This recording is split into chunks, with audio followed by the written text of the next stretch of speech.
What's up, my friends in football fandom, wherever you may be and however you may be watching? Thank you so much for giving us just a little bit of time. Sorry for the slow start, but I've got to put all this stuff out on social media to make sure all you guys can come and listen to all the amazing content that we're giving you, all of our great insight into the world of fantasy football. That said, I went 2-2 again this week and had a couple of relatively unimpressive losses, but nonetheless, I'm going to share my startling insight with you anyway, alongside my co-host for tonight. The first one being the shape of Lone Star State, my man Tex. What's up, brother? What's up, everybody? I'm here to chew Cowboys' ass or chew bubble gum and kick Cowboys' ass, and I'm all out of bubble gum. So, Jerry Jones and Mike McCarthy, we need to have a talking to. So, what's up, y'all? Jerry Jones is quickly turning into Al Davis. Every time something goes wrong with the Cowboys, and I can almost directly trace it back to Jerry Jones. I'm like, yeah, you're becoming Al Davis. See, no, you got the first part of that wrong. Jerry Jones doesn't turn quickly. He hasn't turned quickly for about 25 years. So everything he does is in slow motion, but it is what it is. So what's up, everybody? Hope y'all are doing well. And the fantasy rookie, Marcus. What's going on with you today, my brother? Hi, just enjoying the day, getting ready to have some fun, talk football. Yeah, it was an intriguing week 3. There was so much to be said about it. And where do you start except for with the epic beatdown? I mean, unseen in the NFL probably for at least a couple of decades that Miami gave to the Denver Broncos. I mean, it was just not pretty. I'll start with you, Tex. I mean, the final score is one thing, but I don't even think that's half the story. When you saw the final score of this game, when you saw some of the highlights and kind of read some of the box scores, what were you thinking led to this, or was it multiple things that led to this? My first thought was, did Denver forget they had a game that day? I mean, when you see a score of 70-20, a 50-point differential, did somebody die on the field, but nobody told them, and you just had a weekend at Bernie's thing that they just kept snapping the ball to the dead guy behind the line or something? It's kind of like going to a high school football game where it's very lopsided one direction, and you just kind of keep watching. You know, what's the old saying about beating a dead horse? You know, you only get so much, but I'm pretty sure Miami beat that dead horse into a pile of goo. There was nothing left by the time they got done. They could have not even came out at halftime. Like, they could have just called it. Said, you know what? We're going home. You know, this thing's over with, is what they should have done.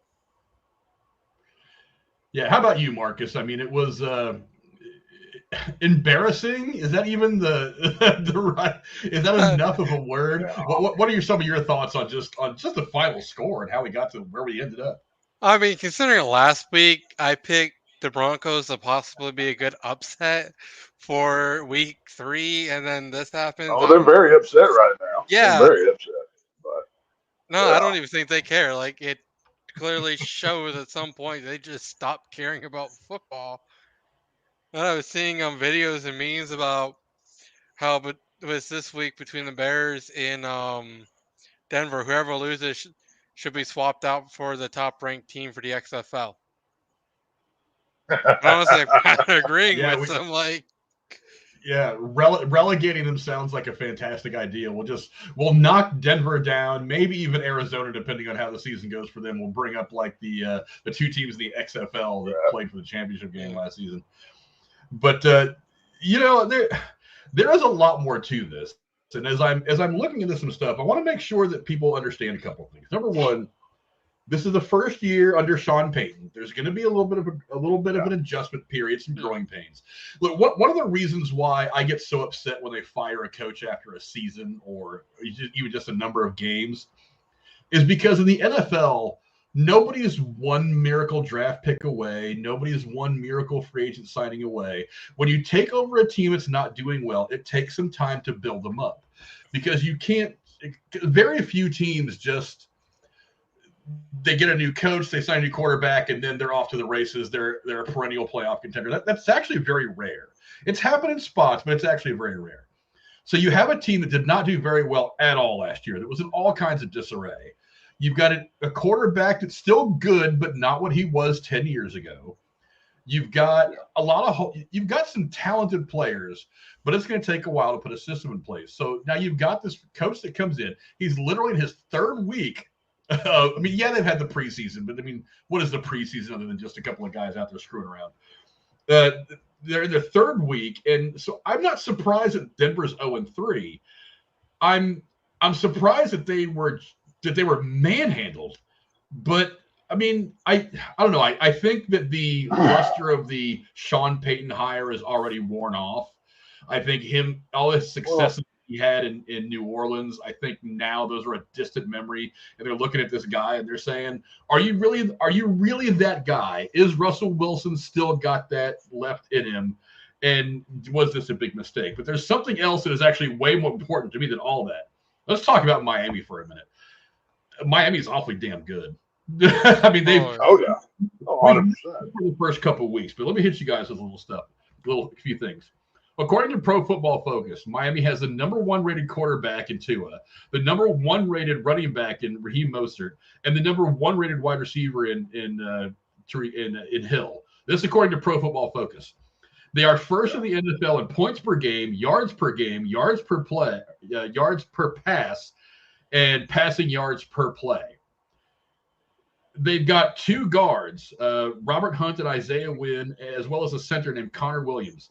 Combined, they have allowed a total in 3 games of 3 quarterback pressures and 0 sacks in 319 total block snaps this season. This is according to Pro Football Focus. Not only that, but the entire offensive line, Tua has been sacked once in 3 games. I feel like that's good for him. I say that Miami has arrived. Like last year, I mean, they went undefeated for the first 5-6 weeks. Then Tua got hurt, and that kind of derailed everything. But I think now we can pretty confidently say that Miami is about as promising a team as they have had since Marino, since the days of the 90s with Marino. The Miami Dolphins team is not the question that lingers over this. You can't not recognize what they have there. But the one glaring issue is what happens when Tua takes a big hit. Is he going to be able to get back up and function and steer this mighty Titanic of a ship that he's been given to play with? But we saw what happened whenever he got hit last year. They felt crap. That whole team had so many. I mean, they had Tyreek Hill last year, but they didn't have everything that they do now. But we saw what happened. So, I mean, I've got a few Miami Dolphins on a couple of my teams that have. I can't believe the 1 week that I didn't play Mozart, he gets 45 freaking points. He's sitting on my bench right there, but that is what it is. That's the luck of fantasy. But the team in of itself, I mean, Tua's looking like an MVP. I mean, if Tua can stay healthy and keep going, there's no way he doesn't win that trophy. And Miami's looking kind of unstoppable right now. I mean, going to the AFC will be a minefield. You still got to go through Buffalo, which they've got this weekend. You've got Kansas City, you've got Cincinnati. We still don't know what they're going to be. But there's a lot of good teams in the AFC. But Miami, they're coming out with both bats. So I mean, it's going to be fun to watch it. You know what I mean? Yeah, I'm going to pull up Miami's schedule so I can get a look at what they've got going on. But Marcus, what was the story here for you? Was it how good Miami is, or was it how bad things seem to be in Denver right now?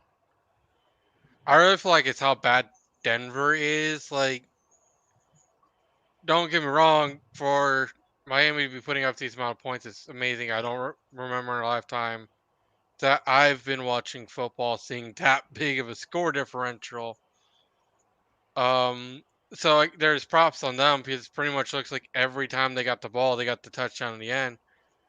But is it just like they're 3-0 right now? They're running on the high. They're going to continue floating with that. But like Tex said, like who did they face up before this? Let me see. So far, they beat the Chargers in week 1. They beat the Patriots in week 2, and then they beat Denver just down week 3. Yeah. Right. So not super hard games. I mean, Chargers are probably a pretty tough opponent to go up against. New England's The kind of a Chargers are pretty decent. Yeah. I haven't watched the Patriots enough to know how they're doing. But well, they already beat the Patriots at Yeah. Gillette Stadium in New England. So, I mean, I'm sitting here looking at their schedule, and here's what they got. Here's what they got the rest of the year. They got Buffalo twice starting next week. Then they play the Giants, which I think is a very winnable game for Miami. Then they play Carolina, which I think is a winnable game. Philly is going to be a tough one for them. They play the Patriots again, who they've already beat. They play Kansas City. That's going to be a tough game. The Raiders, I can see them beating the Raiders. I don't know what the Raiders are even going to look like in Week 11. They play the Jets. Raiders look like crap this year. Yeah, they play the Jets in Week 12, who probably aren't going to win a game the rest of the year. Then they play the Washington football team, and I don't think they're that good either. Tennessee is not looking that great. The Jets again. They play the Cowboys. That's going to be a tough game. They play Baltimore, who I think right now they can beat in Week 17. Then they end the season against Buffalo. So there's only really about 4 games the rest of the year where just upon first glance, you would say those are going to be challenging. But you look at the rest of them, and you're like, this is a 12, 13 win schedule they've got right now if they keep playing like this. I mean, granted, they're kind of a mess in Denver. It's going to take some time to put that team back together. But I mean, well, they're putting up a ton of points. And like I said, they're averaging what they've scored. That's the preseason 36, 24, and 70 in 3 straight games. And right now, they're outscoring their opponents by something like, I think, 90 points. I think they have the largest point differential in the NFL right now, especially after Week 3. But I don't know. What were you saying, Tex? Well, I was going to say, as far as Denver goes, obviously, I mean, you touched on it a minute ago. Sean Payton's just been there. He hasn't been there long.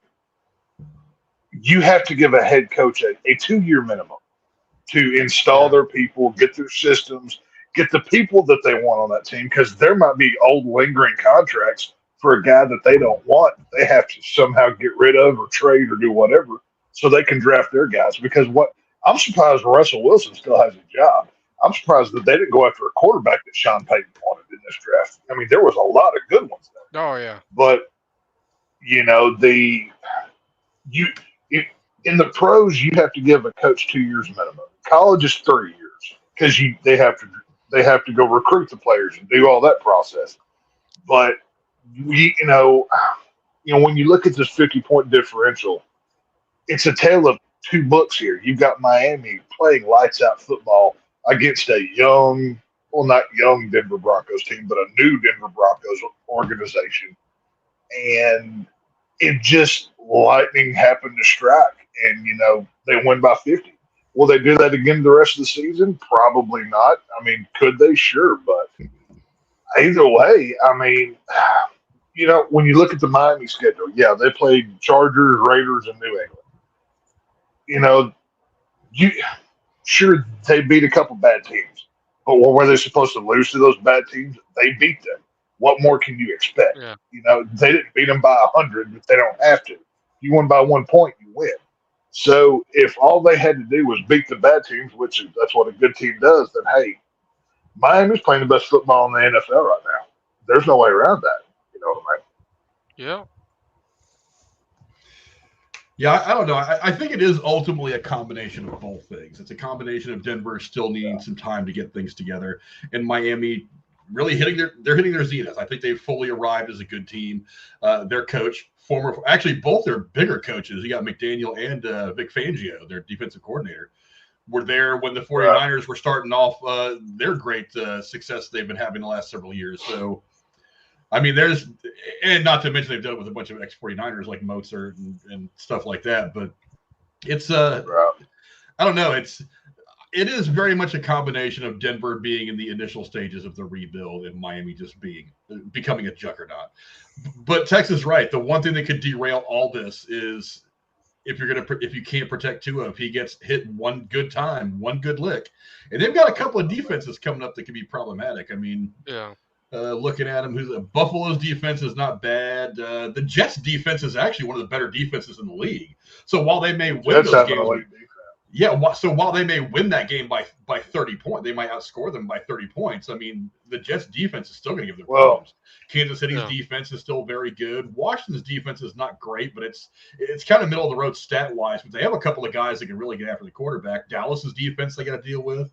So they're going to have to maintain that great level of protection on Tua. If they don't do that, and he ends up suffering another concussion and missing a significant amount of time, 2-3 games, that could be one of the things that really ruins them. Because right now they're not thinking about making the playoffs; they're thinking about home field advantage. They're going after it. Well, this is the same problem that Indianapolis had toward the end of Peyton Manning's career. I mean, Peyton Manning would play lights out football, but he was a paper tiger. If he started to get hit, that neck would fall apart. He couldn't turn his shoulders. He couldn't do anything. So, I mean, this is not a new problem in football. And what have you even said so many times? And the Cowboys are facing this problem right now. If your offensive line is not good, which the Cowboys have 3 out of their 5 starters that were out this past week, you see what happens. A team can go from the very top to the very bottom in a minute. So if they don't keep that O-line together and keep that, they better have a Berlin Wall around Tua back there, because if he starts taking shots, if they get to the week where they play Dallas and Micah Parsons starts tearing him limb from limb, it doesn't matter how good your receivers and running backs are. If your quarterback can't get the ball to him, look what happened to the Jets. You're a boat without an oar. I mean, what are you going to do? So you got to keep them safe. Yeah, but it's going to be interesting to see how the rest of the season plays out for both these teams. And what sucks is the Broncos are not in the hottest division in football. I mean, the AFC West outside the Chiefs, there's really not much there. No, there's. So I mean, Raiders, Chargers, no. I mean, the Chargers are still pretty good, but I don't know that they're necessarily challenging for home field advantage or especially for the division right now. No. The Raiders, I don't see them being great this year. I was kind of hoping they would. I wanted to see Garoppolo go be successful. The Bay Area native in me still wants to root for the Raiders, even though they're in Vegas now. A lot of my family in California are all Raiders fans, and so I've always had a lot of love for the Raiders. So I want them to be successful, but I'm just being real here. They're probably not going to be. Denver's bringing up the ass end of that entire division. Right now, I don't see them winning maybe 1 or 2 games the rest of the year. I mean, they just haven't looked good. But I can't be too confident in that, because if Russell Wilson gets hot, he's got guys like Jerry Jeudy there. He's got a really good tight end that I know was one of the top. I think he was top 5 ranked fantasy wise coming into the year. Well, so I mean, he's got some tools to throw the ball around and to move the ball. But if they can't get it done as a whole, then it's going to be a tough season for them. Russell Wilson's, it seems like it's the guy that's becoming his favorite target is actually one of my additions for the week, but that's Cortland Sutton. I don't know if you paid attention to him this year, but he's done pretty well in a bad offense. Mm-hmm. That he's kind of getting favorite target of Russell Wilson there. So, like you said, he's got weapons, and, we know what Sean Payton's offensive mind can come up with. So will they pull it together? Probably not, but they do have the potential. You know what I mean? Yeah, go down in the comments and let us know what you guys think of the absolute ass kicking that the Miami Dolphins turned the Broncos into glue. I don't know if you guys saw the meme that was floating around Facebook. Somebody had said that this is going to be the new Broncos logo until they can get their shit together. And it was like Elmer's school glue, but the Broncos logo was in there. And it was Broncos school glue. That was pretty funny. I'll have to find that and put it out there on Twitter for you guys to check out. But go down in the comments below. Let us know what you guys think. Where's the season going to go for both these teams? Miami's looking awfully good. Denver's looking awfully not. They still have a ways to go before they get back to prominence, whether Sean Payton sticks around for the next several years or not. But moving on, it's quarterback play fantasy wise has been very, very tough to kind of wrap your head around so far this year. A lot of quarterbacks have not started well. Joe Burrow hasn't started very well. I had really high expectations for Derek Carr coming into the year, and he's been kind of shit in the bed so far. There's only really been a couple of quarterbacks, the ones that we expect, put up good numbers, but this has not been, as much as the NFL is a passing league now, it has not been a good fantasy start for quarterbacks the first 3 weeks of the year, by and large. I'll start with you, Marcus. What do you think leads to this, and do you see it getting better anytime soon? I mean, just based off mine alone, I mean, I first draft for my quarterback was Trevor Lawrence, and he hasn't been putting up nearly as close to the numbers as he has been for last season. and he's pretty much one of the higher-end quarterbacks, and was at one point a part of that trio quadruplet between Kansas City Bengals and Giants. And honestly, it just feels like any of the star quarterbacks. I mean, even if you go back to week 1 with Kansas City, it's like they weren't putting up the numbers. Whatever they did during the offseason was a big change, and not all the quarterbacks have adjusted to it yet, or probably will adjust to it. I mean, whatever teams are doing, I mean, Joe Burrow's still technically injured and questionable, not questionable. Is he going to play? Is he not going to play? Is tearing up a lot of fantasy players too. Because you play him or do you not? And if you do play him, is he going to put up numbers like he used to? And it's just figuring out for me, like, okay, cool. Like, I put Trevor Lawrence in for last week, and it's like he undershot a lot during last week's game. And I'm like, I'm not taking a chance this week. I've got my backup quarterback. Actually, I swapped out backup quarterbacks. I got Brooke Purdy from San Francisco actually in for this week. So, and that could be good for you. I mean, yeah, if you stream quarterbacks, he could be a good start. yeah. But Tex, what do you think? I mean, we're in a couple of leagues together, a couple of different leagues all over the place, and it's been kind of a it's been a tough road to hoe for quarterbacks so far, even the bigger names. What do you think is leading to this, and when do you think it'll kind of level itself out?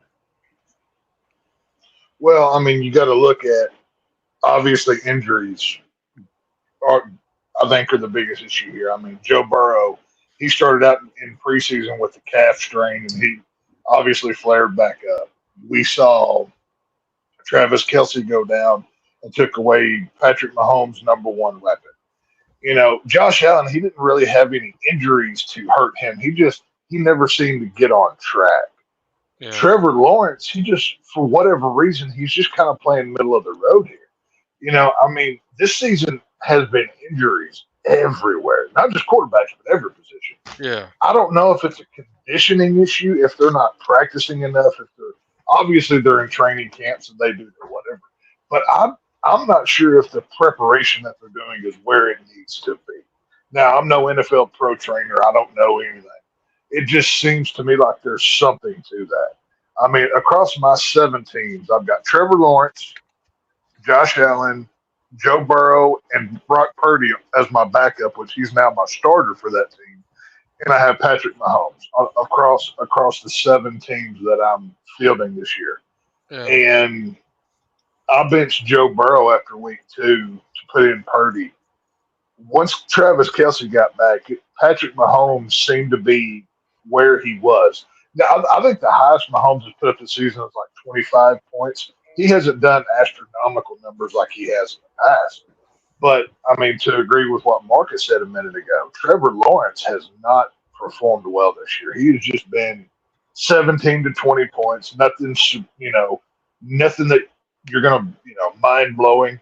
I think more times than not, he's not even hitting his projected numbers, if I'm being honest here. But I think it goes back to conditioning and preparation. I don't think these guys are ready in the beginning of the year, and it's taken them a few weeks to get into all the systems to get all the kinks worked out. Joe Burrow still hasn't pulled the nose up, so I mean, we'll see what comes of him. You know what I mean?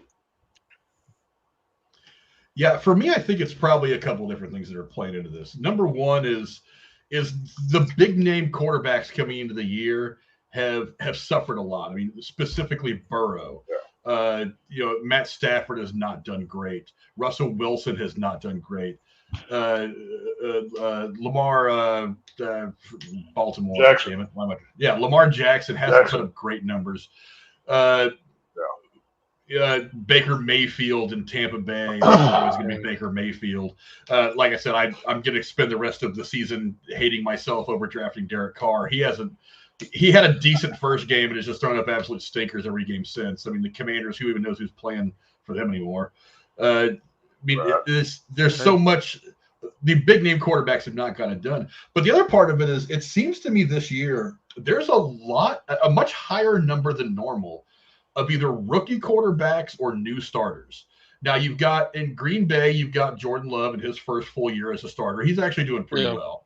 You've got what's his name in Atlanta, he's not putting up great fantasy stats. They're 2-1, but this is his first full year as a starter. The Dolphins and the Bills who have their established starters. You've got the Vikings, Kirk Cousins. He's actually putting up decent fantasy points, even though they're 0-3. And the Panthers have a rookie. The Broncos, Russell Wilson is looking very human. He's not doing very well at all. We talked about him earlier. The Bears have Justin Fields, who still seems to be kind of growing into his own. The Ravens and the Browns both have established veterans, but I mean, like I said, they're not putting up a whole lot of numbers. Steelers a new quarterback. Texans a rookie. The Colts a rookie. The Rams another struggling veteran. The Buccaneers and Saints that we've already mentioned.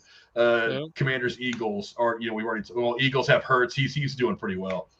Bengals struggling. Titans don't really haven't had a great quarterback for a while. They have what's his name, just run the ball under these throats. The Raiders have Garoppolo, who you never really know what you're going to get from them. I still like the guy, but you're never going to know. The Chargers still have Herbert. He does well, but for some reason they're buried in that division behind Kansas City. The Patriots, they do not have Tom Brady anymore. The Cowboys have Dak, who is actually, I think, has been pretty stable.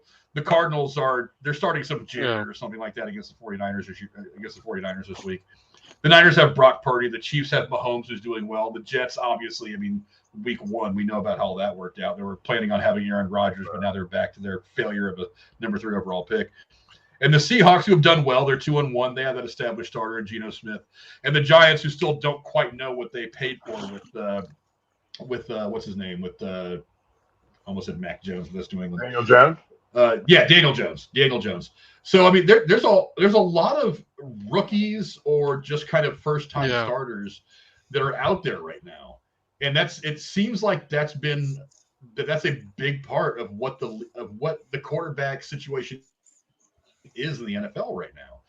Because it used to be like in the offseason, you'd have a couple, like maybe 1 or 2 of the worst teams would draft a guy and start him. And then maybe there would be a young guy kind of come up who had been in the league for a few years, gets a shot as a starter. Maybe you'll see a trade or something like that. But for the most part, there isn't this much quarterback turnover from one year to the next. This year seems like a lot.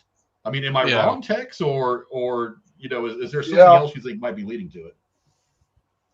Well, we're in one of those youth movement kind of takeover periods where you're seeing a lot of, new guys come in and take over, where you're seeing obviously Brady quit, Manning went, some years ago, Roethlisberger left. So you saw a lot of the old heads. Aaron Rodgers is still hanging around, but he should have hung it up at Green Bay. He was only hanging on because of his own ego and a paycheck. But, we're dealing with a youth movement here, which is good for football because 2 to 3 years from now, if let's say CJ Stroud in Houston is let's say the Texans are somehow able to pull the nose up on what they've got going, they've got some good fundamental parts that they can work with, especially on the offensive side. If somehow they can get it going, he could be the next Mahomes or Allen or Burrow, whoever it wants to be. And the talent is there. It's just, when you have a youth movement in sports, it takes a little bit of time for that to happen, especially when some of the older heads are falling down. And which is kind of funny. Patrick Mahomes is considered an old guy now, and he's like late 20s. He's not even that old. He's just done a lot in his time in football. So, it's just, one of those things. So, we've got a lot of good quarterbacks with a handful of elite quarterbacks, I would say. And we're in a time where we're lucky because, I mean, there's been some years where quarterback play is just absolute garbage. What we've got now is kind of akin to the quarterback situation in the 90s. You had Aikman, Young, Marino. You had, so many big, good roles in quarterback. And it's pretty fun to watch. I got to be honest with you. Yeah, and even the most recent generation. I mean, you already mentioned a couple of names. We had Brady for the longest time, Roethlisberger, both the Mannings. I mean, all these guys just these guys were around for 15 to 20 years each. I mean, they just didn't go anywhere. Now all of a sudden, it's like those guys all left all at once. And it was shit. Now we don't have a choice but to go crazy in the draft and a bunch of quarterbacks. So I mean, it's just very odd. I think that's what it is. I think part of it's youth movement. I think part of it's just that generation of quarterbacks all kind of left within a couple of years of one another. But I don't know. What were you going to say, Marcus? That, and it feels like the NFL has gone from, okay, let's get our new franchise quarterback, and instead of giving them the 1 year like Bengals did with Burrow and Dalton, the moment they drafted Burrow, they got rid of Dalton. And instead of the quarterback getting that 1 year to refresh, get adjusted to the NFL level, because NFL versus college is very different. It's very different pace. Yeah. They're just like, now we're going to throw you in, do the best you can. Look what happened to Burrow year 1. He got injured. And honestly, I think some of that's coming back now to bite us. And it's going to happen to a lot of teams when they just, okay, cool, we need that franchise quarterback. But instead of just giving him the chance to work up and see what someone's doing wrong, where you can do better at, like, now you're going to start day 1. Good luck. And I mean, we've gone from 4 preseason games to where you can pretty much, if you got a new guy, you can have them like work out something or see how well they're going to do, to 3. And it isn't, you're shorting down the warm-up period to just start out right away. And I don't know if technically they started doing camp a week sooner because of that too, but they're trying to rush and make more games more important versus leaning into letting the quarterbacks and all the players just in general take their time to get back into shape. Because some players, after their season's done, sure, they'll continue to still keep in shape. Other players like, okay, cool, mini vacation, let's go kick back, have some fun. We can get work back up during summer camp and all that stuff. And it's clear to tell how many players aren't, or even if that is the case, due to the amount of injuries we're just seeing so far across the league. Yeah, it's I feel like it's going to level itself out. Look, a couple of these rookies have showed some promise. I mean, I'll talk about C.J. Stroud here in a minute. I think the guy in Indianapolis, I'm going to call him Reynolds. I know it's not his name. Richardson showed some flashes of brilliance. I want to give him a full year. I know he's got it. I think didn't he get hurt this past week? Yeah, I think he's out this coming week. I think he was in a concussion protocol or something like that. But I mean, that's better safe than sorry with the young guy. But yeah, I'm really looking forward to seeing what he does down the stretch after he's got some reps under his belt and he's gotten comfortable in the offense, and then maybe comes back out next year after a full year as a starter and he's got a little bit more experience. But I mean, yeah, there's lots of promise out there, but it takes time to get to some of that promise. And there's a lot of young quarterbacks in the league right now. I mean, like I said, that entire generation of guys like Brady and stuff, they all bounced within the span of like 2 years. And that left this huge gap. And some guys were already kind of in place. I mean, Jordan Love was already in place in Green Bay, and Baker was floating around the league, and now he's in Tampa. And there's a couple of guys out there. But for the most part, I think this year is the second or third youngest for average age of a starting quarterback in the NFL in NFL history.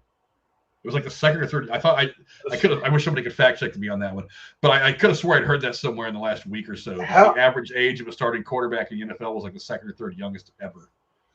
How old is Trey Lance? Trey Lance is only like 22. Yeah. That's one of the reasons why part of it's trying to like keep him, because I mean, even if you got to groom him for another couple of years, I mean, he's going to be 24 when he finally becomes ready, and you've got 10 years of this guy who's got a lot of upside. He's extremely talented. I mean, he was only, I think, 20 when they drafted him, or something like that. Well, I knew he was young. I bring it up because I mean, Dak's contract is coming up in a couple of years. And I think Dallas picked up Trey Lance as kind of, a safety blanket to, hey, if Dak wants $1 trillion to play, we can say, no, we're not going to do that. We've got old boy waiting back here to take your spot, basically, because he's younger.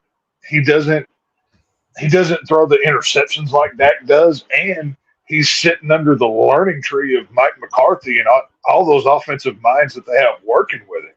And if he's only 22 years old, he's still a baby. You know what I mean? So Dallas could have their next franchise guy right there, and they picked him up for a fourth-round draft pick that they were probably going to waste in the draft anyways.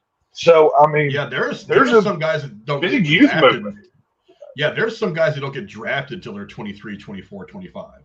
Yeah. And he got drafted Right. at 20. So even if he Right. does take a couple of years and sit behind Dak and just kind of learns the Cowboys system and figures it all out without having the pressure of having to win games, without having the pressure of wearing that of the expectations that come with that star on the side of the helmet, because I mean, I don't have to explain to you there's expectations every year. If there's it's the most stressful job in Texas. You know? Yeah, he's going to roll in there at 24, and he's going to be ready just like in normal circumstances, a guy would have gotten drafted at 23, 24 and gone right to the league. So he's in a pretty good position, I think. That's why part of me was kind of like, I didn't really want the Niners to trade him because I'm like, he's young as hell. I mean, it might take him a couple of years to really get up to speed, but you got a super talented team. All he has to do is throw them the ball and let these guys go for the yards after the carry. And I don't know. I hope he does well. I really do, because I think he's super talented. And I really wish they could have figured out a way to make that work in San Francisco. They just couldn't. Look, San Francisco's win now mode, and they felt like Brock Purdy gave them a chance to win now. And that's just that's the thing with Dallas. That's the thing with Dallas. Dallas has two solid backups that could be starting for almost any other team. They've got Cooper Rush that came in and won 4 games last year when Dak went down. And they've got Trey Lance as the third quarterback. So realistically, one of those guys may not be a Cowboy next year. He may be starting for somebody else. Cooper Rush is a solid backup. I mean, we haven't seen a huge size of what he can do, but go back. He won 4 games last season coming off of the bench. He beat Cincinnati last year, and he's just sitting there hanging out, you know. So, I mean, there's a lot of good young quarterbacks, some that are not starting right now. But you can really these teams that don't have a quarterback, they can go out and get one. There's plenty of them out there, and you know, there's really no excuse. You know what I'm saying? Yeah, but you guys go down in the comments below. Let us know what you guys think. It's been an interesting first 3 weeks for fantasy quarterback stats. A couple of guys have kind of given us what we expected, but the rest of the league, man, they're playing catch up big time.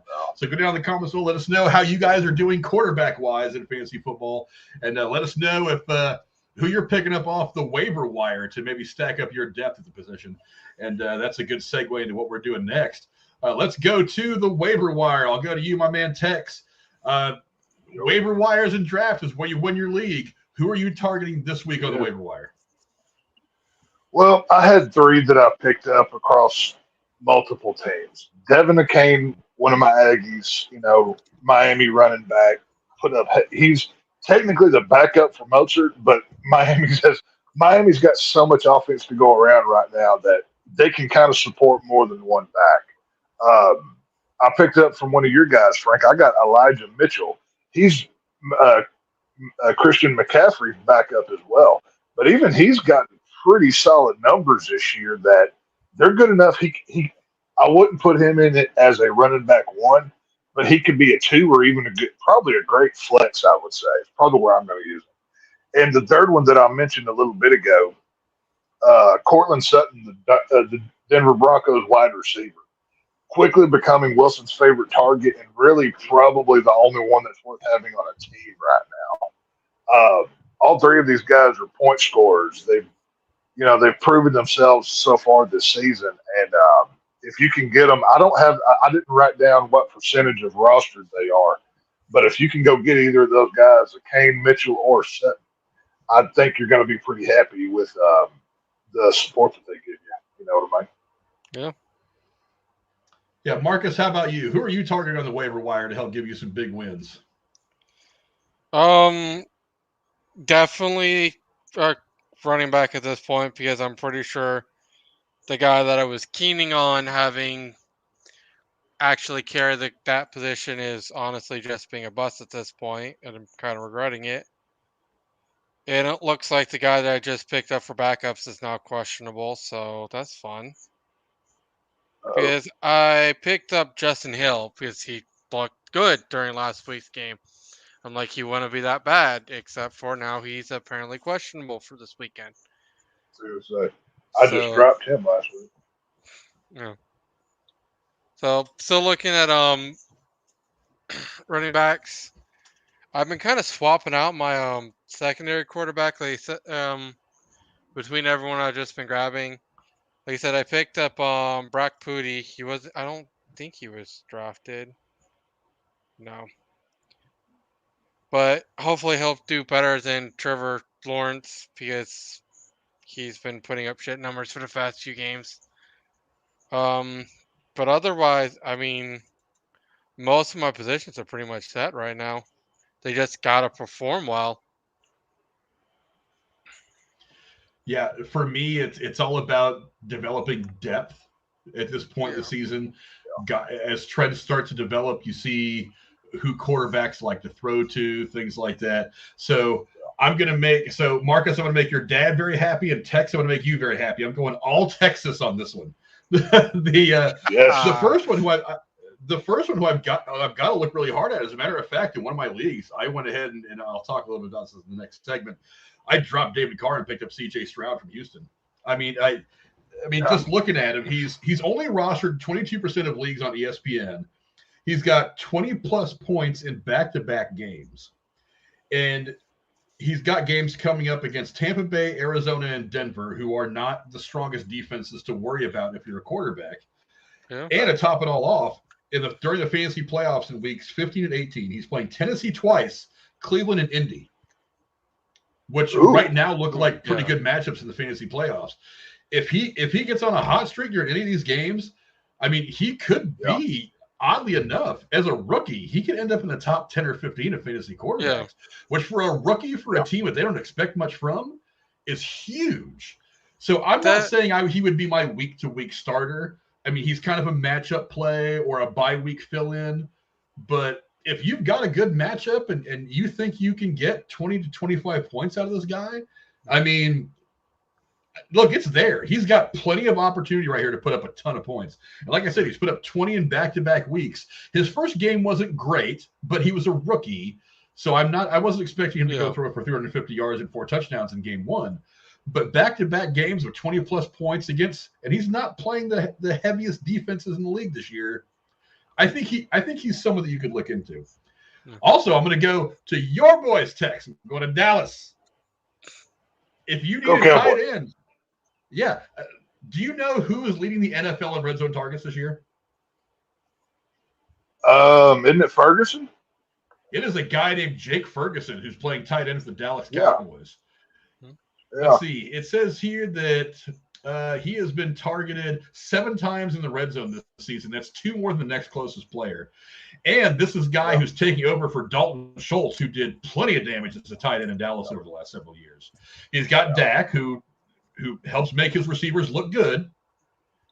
So, and Dak is, I think Dak is averaging less than 200 yards per game right now, which is very unlike him. I think those numbers are going to go up as the season goes on, as Dak kind of falls into his rhythm a little bit. Well, and I think the tight end's going to benefit because he's already started to throw his way a lot, especially in the red zone. Go ahead, Tex. Jason Ferguson, I brought him up last week. Yeah. Well, last week on this show, I had mentioned picking him up because, like I said, he is becoming what Jason Witten was to Tony Romo for Dak, and he's the safe guy that's gonna run a 5-yard route and just he's the safety blanket for Dak Prescott. The reason why Dak's interception numbers are down and his passing yards are up is because of Ferguson. Because instead of that big interception going from to when like Amari Cooper was here, he's dropping it down to Ferguson, and Ferguson's getting you 5 to 10 yards. So they're going back to that small ball that Romo used to play with Witten, just nickel and diming people. That's why he's so targeted and he's so good. He doesn't have as many touchdowns as I would like, but he gets you a lot of yards, which can lead to touchdowns. So I agree completely. Well, I mean, in fantasy, it's not necessarily about getting the touchdowns. It's if he's getting yards, you're getting points there alone. Right.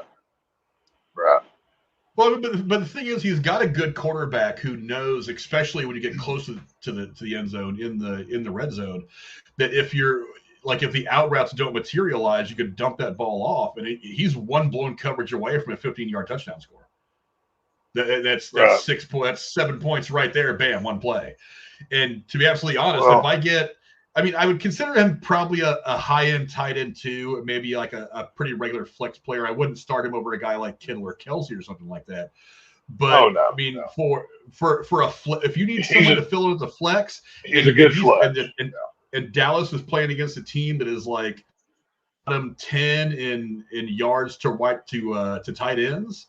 I mean, that's a solid play for me, I think, because Dak's one of those guys who's smart enough to know when to check down. He's not going to push the ball downfield into coverage. He's going to be like, you know what? If I got this, 5-7 yard out route to my tight end, bam, there it is. And if somebody's locked down his receivers, then because there's plenty of defenses that Dallas is going to play over the course of the season that can give the wide receivers a lot of coverage problems.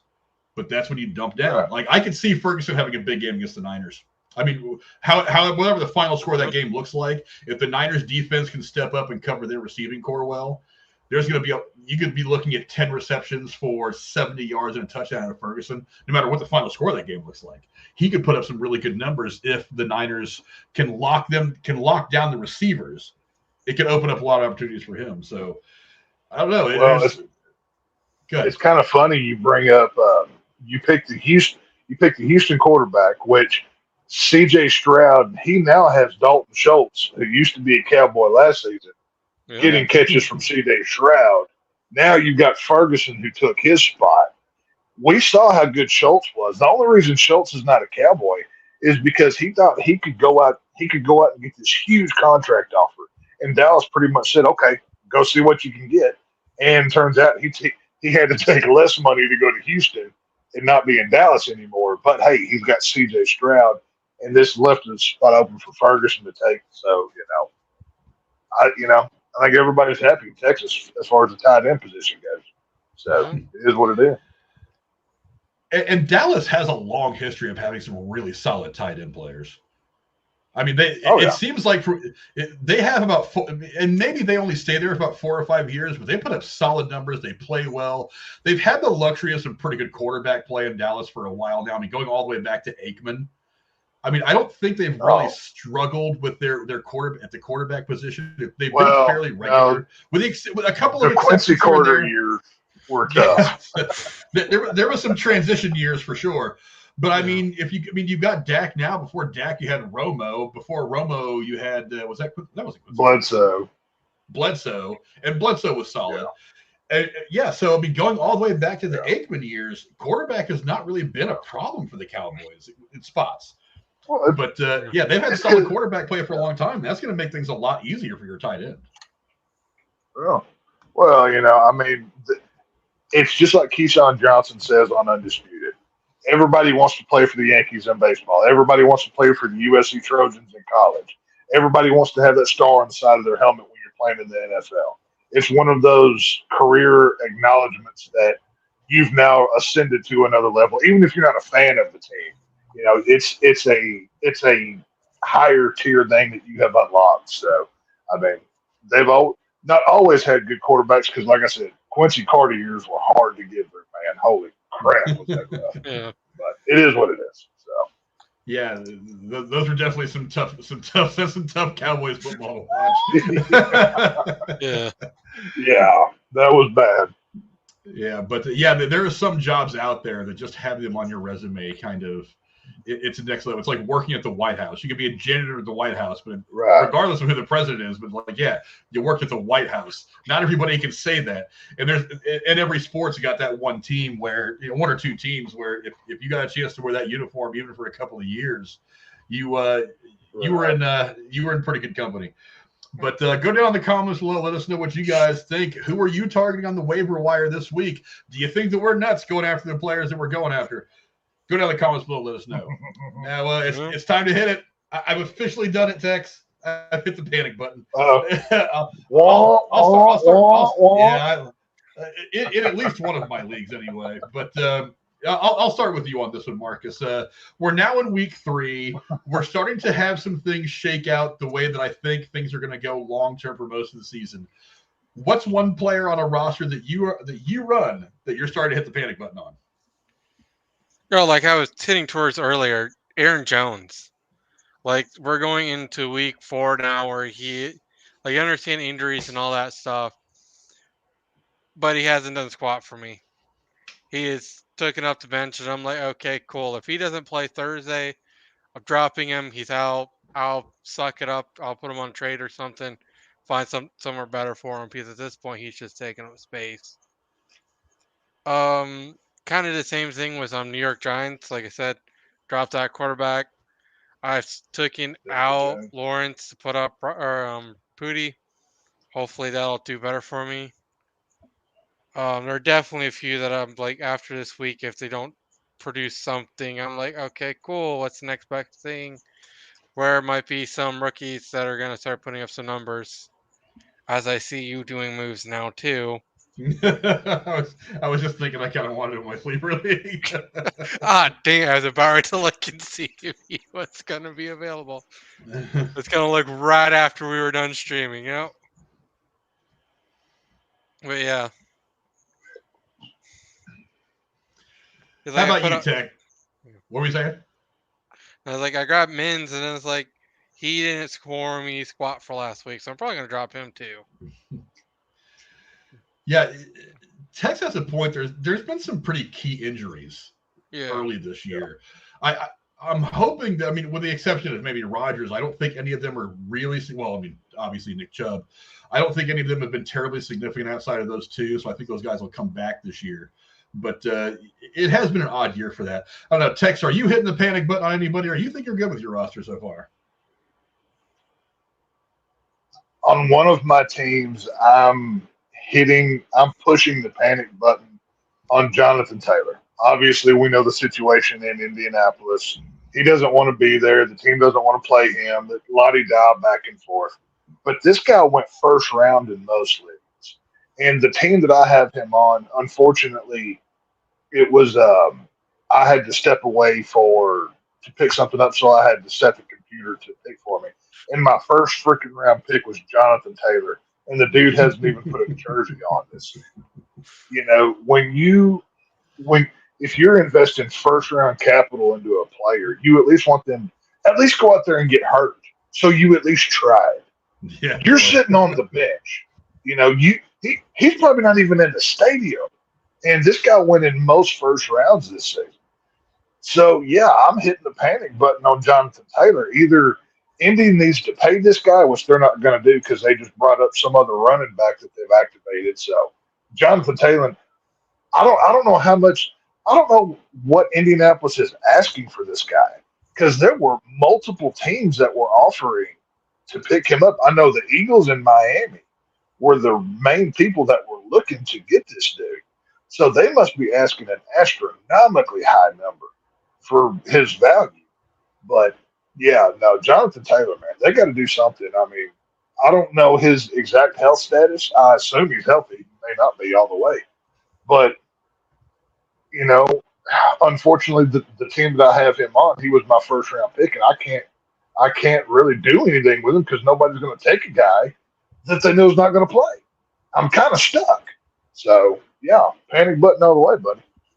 Yeah, and yes, Marcus, I really did just do that. I just picked up C.J. Stroud, then immediately dropped and picked up somebody else because I was looking at. I was like, oh, wait a minute, I forgot that I dropped somebody and picked up Jordan Love, so I'm actually good on quarterback. Well, there we go. I picked him up. Like you're dropping him. I'm just, we're gonna hit that button on Trevor Lawrence now. Yeah, I'm going after depth. But for me, I mean, I finally did it in a couple of my leagues now. I had to get rid of Derek Carr. I don't know. I mean, look, schedule-wise, I mean, like I said, this was their division to lose, and they're losing it in week 3. Derek Carr just doesn't look good. He had a decent start. Let's see. He had an okay first game, and then in his second, third game, he put up 6.72 points and 8.12 points in both the last 2 games, and now he's injured. So I'm like, you've got weapons. You've got Alvin Kamara getting ready to come back, which hopefully takes a little bit of the pressure off him, but the reality is he just hasn't looked good all year. And part of me thought that knowing the Raiders as I know the Raiders, like I said, I've watched the Raiders my whole life. My family is a lot of Raider fans. I've had as much Raider exposure as I've had 49er exposure. But I honestly thought that part of his problem was that the Raiders, by and large, have been a very dysfunctional organization at times. Mm-hmm. And that sometimes they have great talent that has a tough time realizing its full potential because of that. And I thought maybe, just maybe, that Derek Carr getting away from that, getting that noise out of his head and going to a place that's had a little bit of success, that's got some talent, that's got some weapons. It's a good football town, good sports town in New Orleans. They were embracing him. They had a coach who was eager to get him. I thought that was a great position for him, and I thought he could really bounce back and put up good numbers. But maybe it's just part of what we were talking about earlier with like the whole problem with quarterback play. There's a lot of stuff going on, but he is just one of the guys that I expected to get off to a solid start and just has not. So I went ahead and made a move on him in a couple of I think I drafted 3 of my 4 leagues. I think I drafted him at one point. And in all of them, I was just like, I think I got to seal the draft here in the 7th, 8th, 9th round, whenever the hell I got him in various drafts. And all that bragging I did, now I look like an ass because he's playing like an 8th, 9th, 10th rounder. He's put up a total of, I think, 30-something points all year, maybe 40 in 3 games. That's not good. Yeah. It's not good at all. And he's looking like he's going to be out this week with the shoulder problem. So, I don't know. I can't put up with that anymore. I mean, you don't win your league in week 3, but you can sure lose it. And I don't want to go 1-4 or 2-2. I want to try to get off to a hot streak right now, so that it gives me a little bit of leeway towards the middle of the end of the fantasy season, so I don't have to feel like I don't have to be in like a 3-way race in my divisions or anything. But I finally did it in a couple of my leagues. I gave Derek Carr a chance. I really thought he was going to be kind of a bounce back candidate this year, and he hasn't shown it at all. As far as the rest of them, Alvin Kamara worries me in one of my leagues. I mean, I have a feeling when he comes back, he's going to be fine. I mean, health-wise, he's fine, obviously. He got a little bit of work in the preseason. He hasn't gotten any work the first 3 weeks, but he's eligible to come back next week in week 4. So hopefully he'll hit the ground running. I have a feeling that they're going to – I don't know if they're going to kind of slow roll him into the regular job, or if they're just the first game back, they're just going to feed him the ball. I have a feeling if Carr ends up missing an extra game, that they may just kind of feed him the ball. So I may risk starting him his first week back. I don't know. Maybe it's a flex. I'm not going to put him in as a running back 1 or anything, but maybe as a flex. I'm debating whether I want to start him or not, but I don't know. I guess I'll burn that bridge when I come to it next week in week 4. But it's going to be interesting with Kamara. I had to start Kamara because on that same team that I have Jonathan Taylor sitting there doing nothing, I also had Kamara, and both of them were not playable. So I've been scrounging for running backs the last 3 weeks to try to piece something together. And look, I've got Kamara back, so I hope they throw him right back into the fire. And he just looks like the most delicious steak you ever saw. But we'll see what happens. I mean, I don't even know who the Saints' backup quarterback is, to be honest with you. But I imagine he's going to get a lot of. Is it Jameis Winston? Okay, I couldn't remember who it was. He's Jameis Winston. Jameis Winston, and they still have Taysom Hill. Would you call Winston a bust? I mean, he hasn't really performed well. Well, not necessarily. I mean, the last year that he was in. Was he the one in Tampa Bay that threw 40 touchdowns and 40 interceptions in the same year? It's like, I hate to call any guy who throws 40 touchdowns a bust, but when you throw 40 interceptions on top of that, and if you can't make the playoffs, that's what I'm saying. He's quarterback. He may not be a bust, but he hasn't done anything really special, I guess is what I'm trying to say. Either way, I hope he has not lived up to his full potential. We'll say that. Yes, there you go. That's the best way to put it. Frank, was reading my mind. Yeah, I don't know. It's I don't know. I hate to even think about hitting the panic button after week 3. I try to make it to at least week 6 before I start to jettison players for lack of production, because sometimes it can take a while to get going. And this has been an odd year with a lot of weird injuries. Like I said, a lot of young and rookie quarterbacks. It's been kind of an odd year, but I mean, if guys just aren't putting it out, then they're just not putting it out. You know what I mean? We need those points, Well, man. I mean, I'm not as win secured in any of my leagues as I want to be after week 3. You know? Yeah. like A.J. Dillon in Green Bay, he's a key running back. He's gotten 10 points in the last 2 games. I didn't have any choice but to dump it, because I mean he's taken up very, very valuable real estate, and you're just not giving me anything for it. So he had to go. I mean, I didn't want to do it because I had A.J. Dillon last year that did well for me. But you know what? I'm trying to win this year, not last year. So decisions had to be made. So it is what it is. Yeah, it's it's been an interesting three weeks so far. But yeah, go down in the comments below. Let us know what you guys think about your rosters. Is there somebody you're hitting the panic button on already after week 3? For me, it's Derek Carr. Can't do it. It's just not looking good for him in a division that I feel like they should have ran away with in week 1. He just has not been good. Yeah. And if Jameis Winston is the guy that seems to be at least healthier than you at the moment, that's not looking good. But moving on, let's move on to upsets. I'll go to you first, Tex. We're in week 4 coming up. We're starting to get into some of the heavier, more important games. Looking at the NFL schedule, which game do you think could be a big upset this week? Well, my upset pick is also going to be my Thursday night pick. I'm going to take Packers by 3. Obviously, Detroit is riding their hype train. They got a win last week with kind of an unknown Green Bay team, but with that game being in Lambeau, I think that, I know that home field advantage is very strong, very powerful. Yeah. So I'm going to take the Pack by 3 over Detroit. I think it's going to be one of those hard-fought, old-school kind of games, and it's going to come down to a kick. And I think go Pack, go by 3.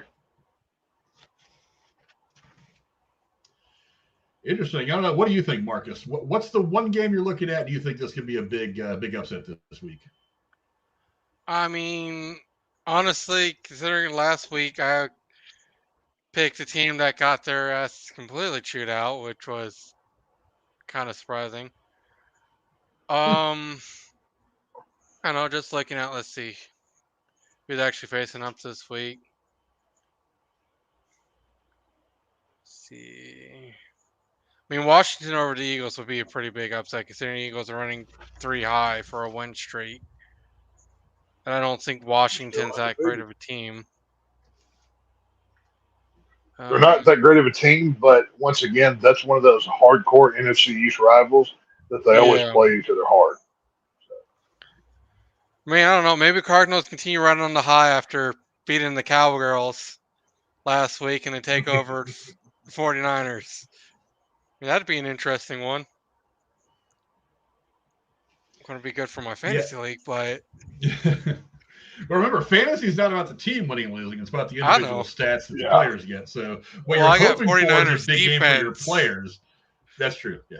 Yeah. If I got the 49ers defense, I don't want the Cardinals to do good. I want the defense to do good.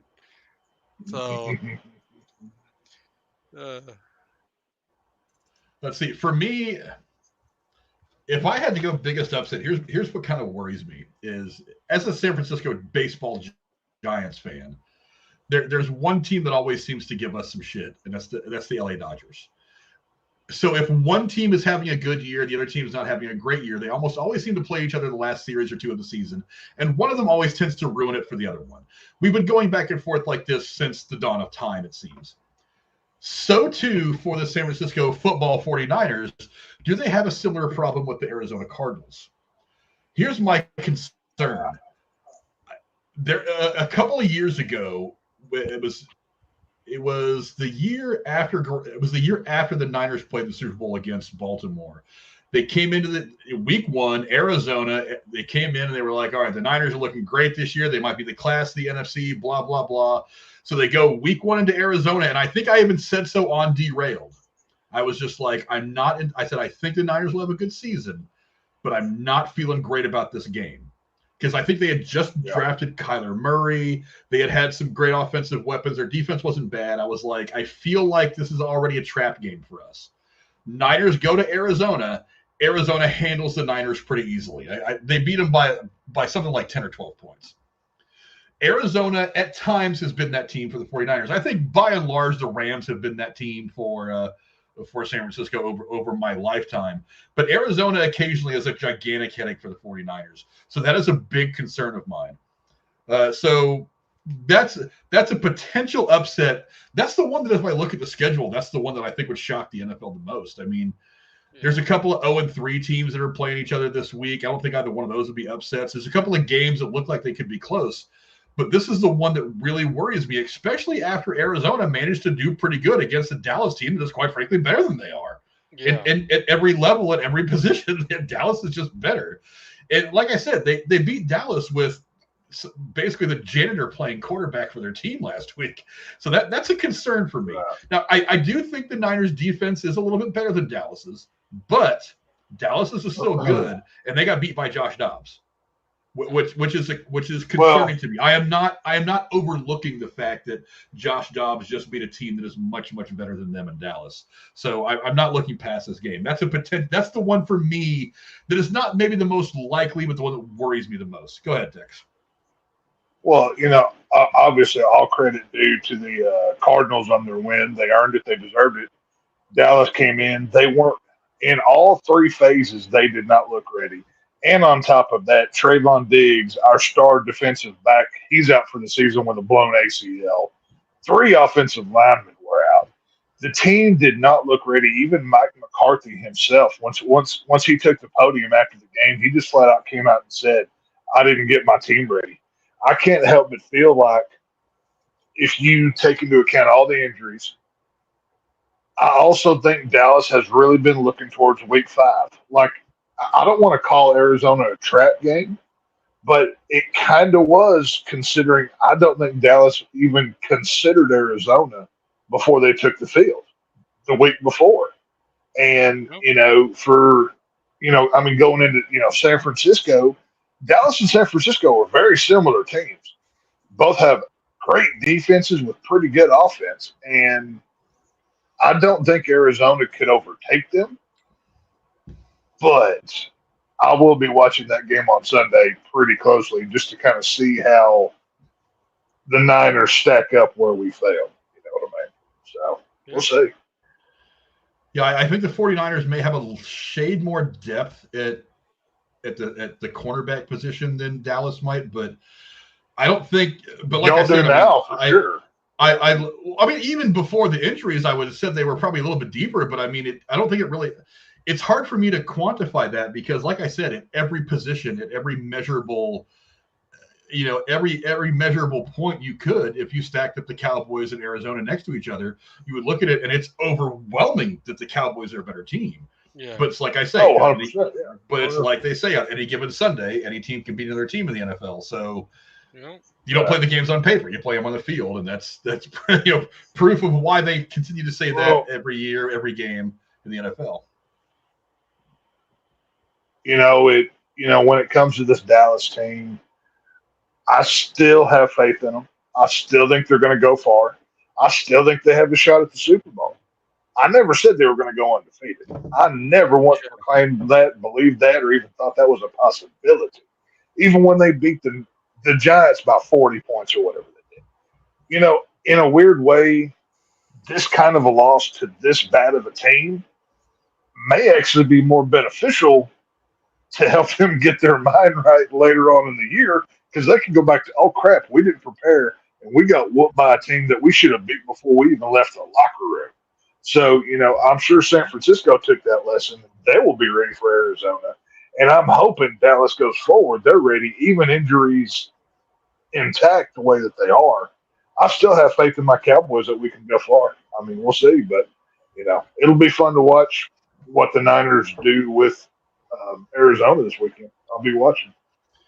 Yeah, that game definitely worries me. But I feel like leading up to what is going to be an important pivotal week 5 for both of us when Dallas and the Niners both play each other in Santa Clara. I feel like this is the game where if you get caught looking too far ahead, this is the team that could really punch you in the mouth. Part of me almost kind of wants to lose this game and be humbled now so that we have that experience that we can fall back on.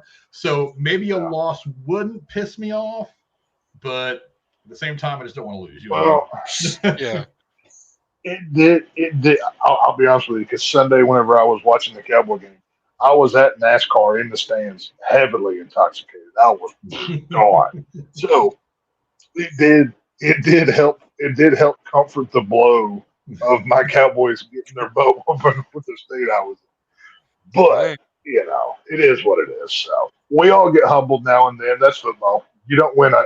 You rarely do you win all of them. Sometimes the surprising one comes along and gets you. It is what it is. So you whether you win or lose, you forget about it and you move on. Otherwise, you'll never succeed. It is what it is. Yep. Yeah, but let's get ready to start wrapping things up. Before we go, big game tomorrow night. The Detroit Lions are going to be at Green Bay taking on the Green Bay Packers at the not yet frozen tundra of Lambeau Field. I'll go to you first, Tex. Who do you got? I'll go Packers by 3. I think they take it home. How about you, Marcus? What do you think about tomorrow night's game? Who do you got? Oh, in my household, I can't root for Green Bay, so I got to take Detroit by 7 at least. Yeah, to me, both defenses are kind of on par with one another. I was just looking at a couple of stats right now. Let me pull it back up here. That's not what I wanted to look at. I was looking at, scoring defense. Let's see who's better. I was in the middle looking. Yeah, the Lions and the Packers both have 1 interception returned for a touchdown. Passing, they're both really close. So overall defense, they're all kind of right in line with each other. So for me, I'm going to give the slight edge to Detroit. I feel like they've got a. I mean, as much as I like Jordan Love, I've picked him up in a couple of my leagues as my bye week or emergency quarterback, my backup. But I feel like Goff has gotten more experience, and I feel like it's a big time. They're on a come up right now in Detroit. I mean, the big win week 1 against Kansas City. I think that division right now, I mean, it is kind of wide open. I mean, Green Bay's good. Minnesota, I think, is better than their 0-3 record by far. But I know I really feel like right now the class of the division is probably Detroit. But this game could go either way to me. So right now, officially, I'm going to say Detroit Lions by 8. I could be way wrong. It could go the other way. It could be Green Bay by 8 very easily. It could be a field goal at the end of the game to win it all for somebody. But right now, my gut tells me Lions by 8, just on the fact that Goff has a couple more years experience. Goff's already played playoff football. He's played a Super Bowl.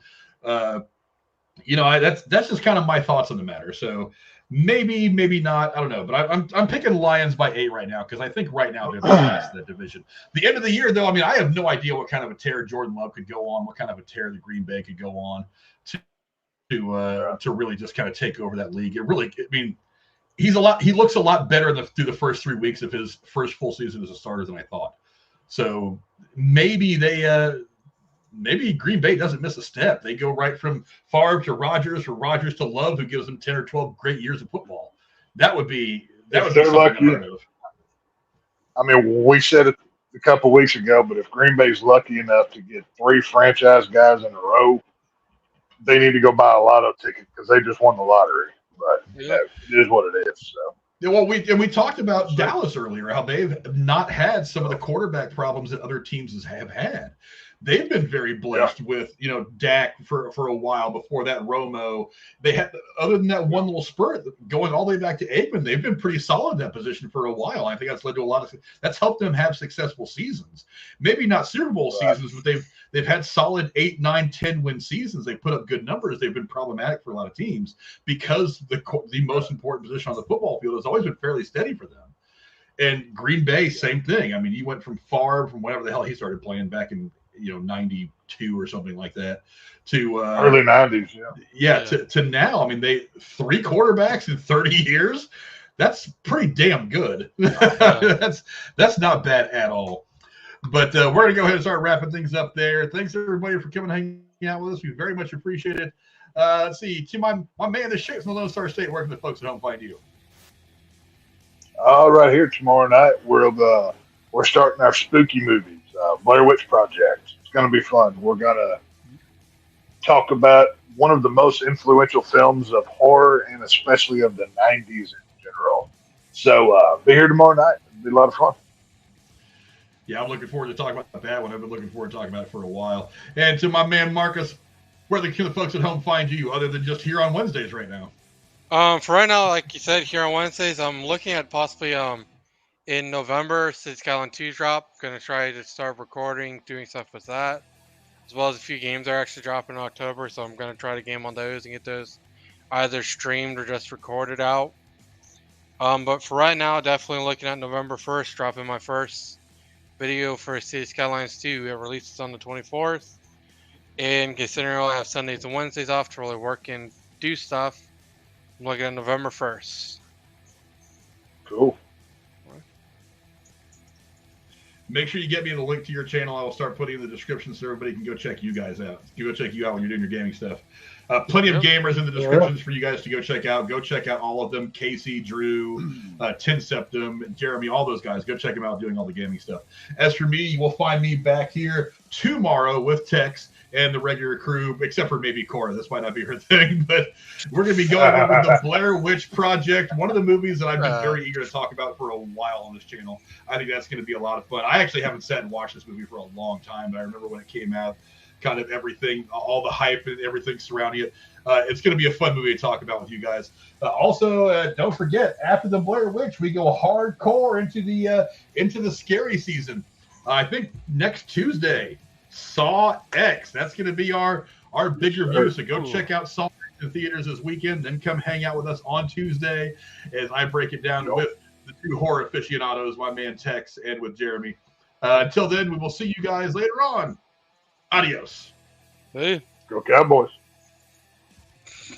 I mean, I'm worried. It's got me legitimately worried. They handled a better Cowboys team. And who knows what they can do against the Niners. But, there needs to be a shenanigans rule where you get like one free out. Like if you have a really bad game in football, you can just chunk it out and redo. Like every team needs a redo, but a mulligan. Yeah, each team should